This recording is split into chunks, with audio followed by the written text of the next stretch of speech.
All right, folks, picking up where we left off, I was talking about the pan-Germanic ideal from Germany that includes Austria-Hungary, that pan-Serbian ideal that Serbia looks after Bosnia or wants Bosnia to be as well. So pan is that all-encompassing pan, including. Well, it turns out that Serbia has a big brother as well. Serbians are actually Slavic peoples. Well, the big brother of all Slavic peoples, Russia, is right there on the corner of Serbia as well. And so what's going to happen is Austria-Hungary is going to push back against Serbia and say, hey, Serbia, we want you to know that you did this and we're going to hold you responsible for this and we have the demands.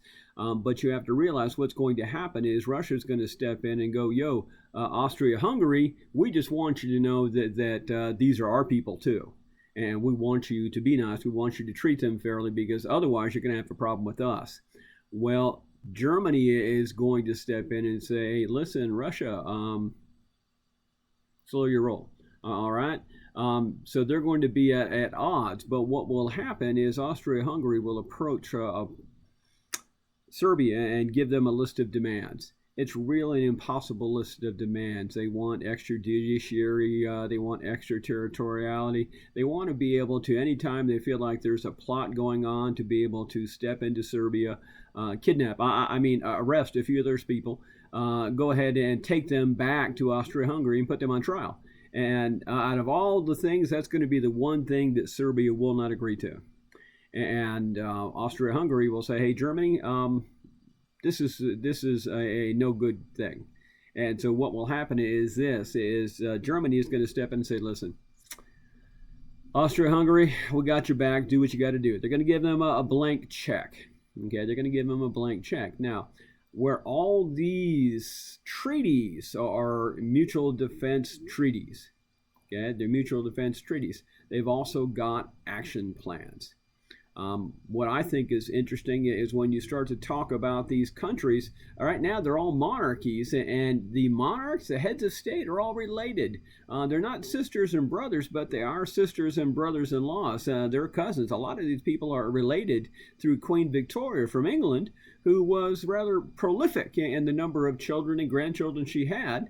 And so, you know, when you have the Tsar in Russia, who's going, hey, I'm getting a little nervous here, over here, Kaiser Wilhelm, why are you readying your troops? Why are you preparing your troops? And they're going to go ahead and call over to England and say, England, why are you readying your troops? Okay, well, look, over here in France, they're marshaling their troops.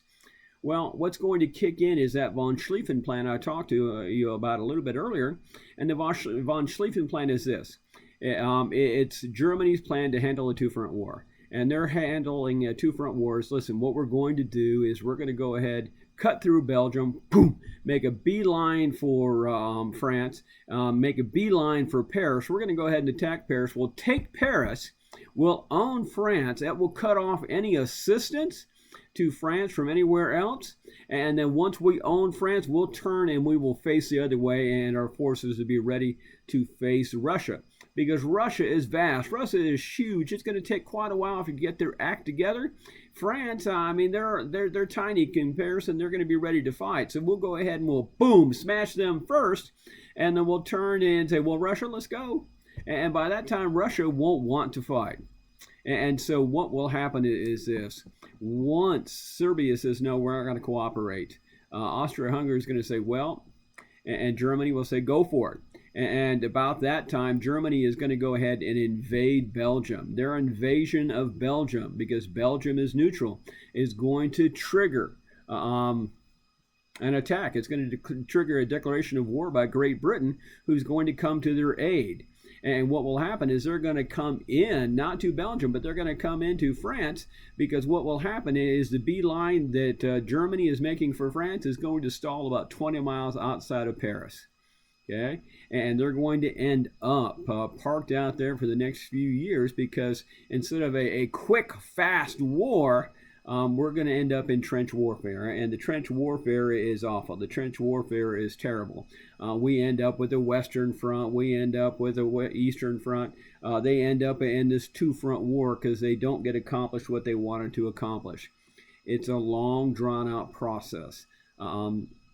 This war is all going to be about who lasts the longest. Now, we're not involved in this war. Wilson is keeping us out of this war. Wilson is keeping us neutral. Wilson has said, hey, listen, this is a European war. We don't belong in it, but we'll be glad to sell you stuff. We're going to make money. We're going to sell weapons and food to the Germans. We're going to sell weapons and food to the French. We're going to sell to the British. We're going to sell to the Austro-Hungarians. We're going to be happy doing this and claiming that we're neutral because we sell to both sides up until the time we get drug into it. We're going to end up with the Germans declaring open warfare on ships. They're going to say, listen, we can't have you supplying the French, we can't have you supplying the British. They're going to declare open warfare on the seas. They're going to sink some of our ships. We're going to say, don't do that. Be nice to us. They're going to apologize. They're going to sink more of our ships, and we're going to say, please don't do that. They're going to apologize. And then eventually what's going to happen is where we are trying to decide whether or not we want to be part of this war, Great Britain is going to intercept a telegram that is going to Germany. It's going to, it's what's called the Zimmerman Telegram. And the Zimmerman Telegram is a piece of a play right out of Machiavelli's book, right out of Bismarck's book. And what it says is, hey, Germany, well, this is Germany and Mexico, we want to talk to you. Mexico, listen, if you will invade the U.S., you can't beat them, we know that. But if you will invade them and engage them in a war, keep them occupied. As soon as we're finished mopping up over here in Europe, we will come and aid you against the Americans and give you back all that property they stole from you from those wars years ago. All we need you to do is go ahead and invade them. Our reaction is going to be simple. It's like, oh, no, you didn't. You shouldn't have done. We can't have you doing that. That's going to be our thing that pulls us into the war. Yes, we lost people. Yes, we lost ships. Yes, we lost money. But now you done pissed us off, and we're going to go to war. We're going to launch the AEF, the American Expeditionary Force. Problem is, we don't have much of an army, so we got to create one. We're going to take a few million people, throw them into camps. We're going to train them up. We're going to get them ready. And son of a gun, it's going to be in the middle of flu season and introduce to these huge war camps what is known as the Spanish flu. The Spanish flu, right now, the COVID virus is annoying. The Spanish flu was deadly. And yes, I'm not making light of the COVID virus. Yes, I know people have died. But the Spanish flu is responsible for killing more people during World War I than the actual war did.